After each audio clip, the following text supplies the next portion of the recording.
Breaking news आपको देंगे। कराची से गुलशन मेमार से अगवा होने वाली 4 साल बच्ची मिल गई है। नन्ही अस्मा सिंधी मुस्लिम सोसाइटी के करीब से मिली है, पुलिस ये बताती है, जबकि शहरियों ने बच्ची को मुलजिम के पास रोते देखकर पुलिस को इत्तला दी थी। मुलजिम ताहा ने बताया है कि अस्मा को गुलशन मेमार से लाया हूँ, पुलिस की जानिब से बताया गया है, जबकि बच्ची को मिठाई खिलाने के बहाने मोटरसाइकिल पर साथ ले गया था। ये बयान उसका सामने आया है। इसी हवाले से बात करेंगे, डिप्टी ब्यूरो चीफ शुएब बर्नी हमारे साथ मौजूद हैं। शुएब, बताइएगा मजीद क्या तफसीलात हैं इस हवाले से आपके पास?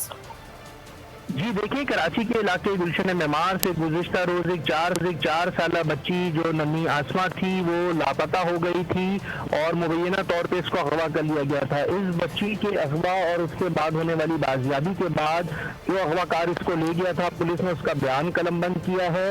ये जो बच्ची है ये गुलशन मेमार की रिहायशी थी, लेकिन ये जो मिली है वो सिंधी मुस्लिम सोसाइटी से मिली, जहाँ पे ये बच्ची रो रही थी। तो इलाका मकीन जो वहाँ पर मौजूद थे उन्होंने देखकर पुलिस को इतला करी कि ये बच्ची है, रो रही है और ये जिस शख्स के साथ मौजूद है वो कोई अजनबी ताहा नामी ये शख्स था जो इसको अपने साथ मोटरसाइकिल पर बैठा के ले गया था।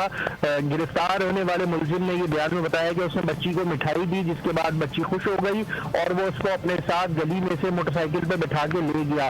कोई छीना झपटी वाला मामला नहीं हुआ, बच्ची बाइक पे बैठ गई। लेकिन अब पुलिस ये तहकीकात कर रही है कि आया ये इसने इसको अगवा क्यों किया था और ये क्यों बच्ची को लेकर गया था, क्योंकि बच्ची से इसकी कोई रिश्तेदारी या कोई जान पहचान नहीं निकलती।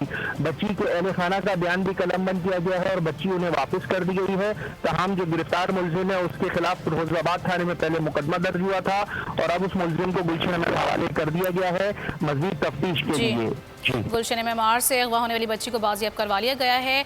शुएब बर्नी अपडेट कर रहे थे, बहुत शुक्रिया।